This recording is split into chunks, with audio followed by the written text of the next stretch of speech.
আসসালামু আলাইকুম। আমন্ত্রণ বাংলা ভিশন সংবাদে আপনাদের সাথে আছি আমি সাবরিনা আলম।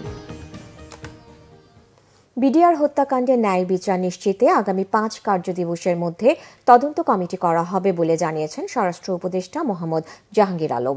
সকালে সচিবালয়ে স্বরাষ্ট্র মন্ত্রণালয়ের সম্মেলন কক্ষে বিডিআর হত্যাকাণ্ড বিষয়ে বিশেষ সংবাদ সম্মেলনে তিনি একথা জানান। স্বরাষ্ট্র উপদেষ্টা বলেন, কমিটিতে সদস্য থাকবে ৭ থেকে ৯ জন। কমিটিতে থাকবেন অবসরপ্রাপ্ত বিচারপতি, প্রশাসনের অবসরপ্রাপ্ত কর্মকর্তা, পুলিশের অবসরপ্রাপ্ত কর্মকর্তা এবং সশস্ত্র বাহিনীর কর্মকর্তারা। তাদের সুপারিশের প্রেক্ষিতে এই মামলার পুনঃ তদন্তের বিষয়ে সিদ্ধান্ত নেবে আদালত। এই মন্ত্রণালয়ের দায়িত্বপ্রাপ্ত উপদেষ্টা হিসাবে আমি প্রথম থেকেই বিডিআর হত্যাকাণ্ডের পূর্ণ তদন্ত এবং ন্যায় বিচার নিশ্চিতকরণের সোচ্চার ছিলাম। বিডিআর হত্যাকাণ্ডের ন্যায় বিচার নিশ্চিতকরণে আগামী ৫ কার্যদিবসের মধ্যে একটি তদন্ত কমিটি গঠন করা হবে। এই কমিটিতে থাকবেন অবসরপ্রাপ্ত বিচারক, সিভিল সার্ভিস, সশস্ত্র বাহিনী ও পুলিশের অবসরপ্রাপ্তদের নিয়ে গঠিত করা হইবে। এই সদস্যের সংখ্যাটা এখনো আমরা যেহেতু নিরূপণ করি নাই, এটা ৫ জন হইতে পারে, ৭ জন হইতে পারে, ৯ জন হইতে পারে, বাট এখানে সশস্ত্র বাহিনীর সদস্যের সংখ্যাটা একটু বেশি থাকবে। জুলাই আগস্ট গণহত্যা ও মানবতা বিরোধী অপরাধের অভিযোগে দ্বিতীয় দফায় ট্রাইব্যুনালে তোলা হয়েছে আওয়ামী লীগের মন্ত্রী, এমপি সহ ১৬ জনকে। চলছে শুনানি। গ্রেফতারকৃত সাবেক ১২ মন্ত্রী সহ ১৬ আসামির বিরুদ্ধে ওঠা অভিযোগের তদন্ত প্রতিবেদন জমা দিবে তদন্ত সংস্থা। অভিযুক্তরা হলেন সাবেক মন্ত্রী আনিসুল হক, ফারুক খান, ড দীপু মনি, রাশেদ খান মেনন, আব্দুর রাজ্জাক, হাসানুল হক ইনু, জুনায়েদ আহমেদ পলক, শাহজাহান খান, গোলাম দস্তগীর গাজী, সাবেক প্রতিমন্ত্রী কামাল আহমেদ মজুমদার, সাবেক প্রধানমন্ত্রীর উপদেষ্টা সালমান এফ রহমান, তৌফিকি ইলাহি, সাবেক বিচারপতি AHM শামসুদ্দিন চৌধুরী ও সচিব জাহাঙ্গীর আলম, আওয়ামী লীগ নেতা আমির হোসেন আমু এবং কামরুল ইসলাম। এর আগে ১৮ নভেম্বর ১৬ আসামির মধ্যে ৯ মন্ত্রী ও প্রতিমন্ত্রী সহ ১৩ জনকে ট্রাইব্যুনালে হাজির করা হয়।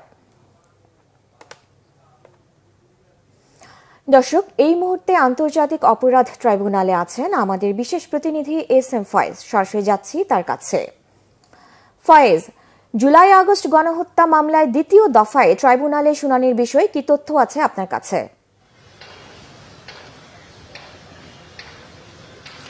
এর আগের সংবাদে যেমনটা বাংলা ভিশনের দর্শকদেরকে জানিয়েছিলাম, সকাল 10টার দিকে সর্বপ্রথমেই জুলাই আগস্ট গণহত্যা মামলার আসামি পতিত আওয়ামী লীগ সরকারের প্রভাবশালী সাবেক মন্ত্রী, প্রতিমন্ত্রী, সাবেক আমলা, বিচারপতি তাদেরকে হাজির করা হয়েছে। সকাল 10টার দিকে সর্বপ্রথমে পাটমন্ত্রী গোলাম দস্তগীর তাকে নিয়ে আসা হয়েছে। অর্থাৎ তাকে নিয়ে আসার সময় গণমাধ্যম কর্মীরা যেই আন্তর্জাতিক অপরাধ ট্রাইব্যুনাল, সেই ট্রাইব্যুনালের গেটে ছিল, সেখান থেকে তার ছবি পাওয়া যায়নি। তারপর পরই ফ্রিজেন ভ্যানে করে দেশের বিভিন্ন কারাগার থেকে একে একে আনা হয় সরকারের সাবেক পতিত সরকারের সাবেক প্রভাবশালী মন্ত্রী দীপু মনি, আইনমন্ত্রী আনিসুল হক, খাদ্যমন্ত্রী কামরুল ইসলাম, উপদেষ্টা সালমান এফ রহমান সহ সবাইকে 16 জনকে নিয়ে আসা হয়েছে। আজকে তাদের বিরুদ্ধে যে জুলাই আগস্ট গণহত্যা মামলার যে অভিযোগ, সেই অভিযোগের তদন্তের যে প্রতিবেদন, সেই প্রতিবেদনটি আজকে দেওয়া হবে। এর আগে 18 নভেম্বর তাদেরকে আদালতে হাজির করা হয়েছিল। আদালত শুনানি শেষে তাদেরকে কারাগারে রাখার নির্দেশ দেওয়া হয়েছিল। আজকে দ্বিতীয় দফা তাদেরকে নিয়ে আসা হয়েছে। তাদের সামনে তাদের যেই কর্মকাণ্ড, তাদের যে পটভূমি, সেগুলো তুলে ধরা হয়েছে বা তুলে ধরা হচ্ছে। এখন শুনানি চলছে। শুনানির প্রসিকিউশন তাদের যে তদন্ত প্রতিবেদন, তাদের বিরুদ্ধে যে উঠা যে অভিযোগ, তা কে নির্দেশ দিয়েছেন ছাত্র জনতাকে গুলি করার জন্য, কারা লাশ গুম করেছেন, কারা লাশের আলামত নষ্ট করার চেষ্টা করেছিলেন, কেন মামলা হয়নি, সবকিছু মিলিয়ে আজকে তোলা হচ্ছে আদালতে।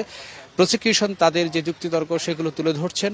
চিফ প্রসিকিউটর যে তাজুল ইসলাম কিছুক্ষণ পরেই গণমাধ্যমেই কথা বলবেন। তিনি তখন আমরা বিস্তারিত একেবারে খোলাসা করে বলতে পারবো যে আজকে তাদের বিরুদ্ধে কি কি প্রতিবেদন তুলে ধরা হয়েছে, আদালত কি তুলে প্রসিকিউশন কি তুলে ধরেছেন, আসামি পক্ষের আইনজীবীরা কি বলেছেন, তাদের স্বজনরা এসেছেন, তারা দেখা করেছেন কিনা, বা আসামি পক্ষের আইনজীবীরা তাদের যেই ন্যায় বিচার পাওয়ার কথা সেটি পাচ্ছেন, সবকিছু নেবে। তবে আন্তর্জাতিক অপরাধ ট্রাইব্যুনালের চিফ প্রসিকিউটর তিনি জানিয়েছেন যে আন্তর্জাতিক মানের যে বিচার সেটি হবে, আসামিরা তাদের ন্যায় বিচার পাবেন, অতীতের মতো কোনো ধরনের অবিচার হবে না।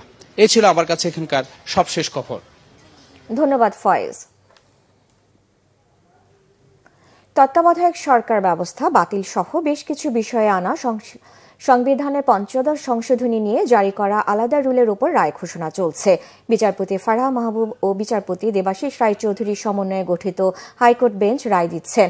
বহুল আলোচিত তত্ত্বাবধায়ক সরকার ব্যবস্থার বিলোপ সহ বেশ কিছু বিষয়ে আনা পঞ্চদশ সংশোধনী আইন 2011 সালের 30 জুন জাতীয় সংসদে পাশ হয়।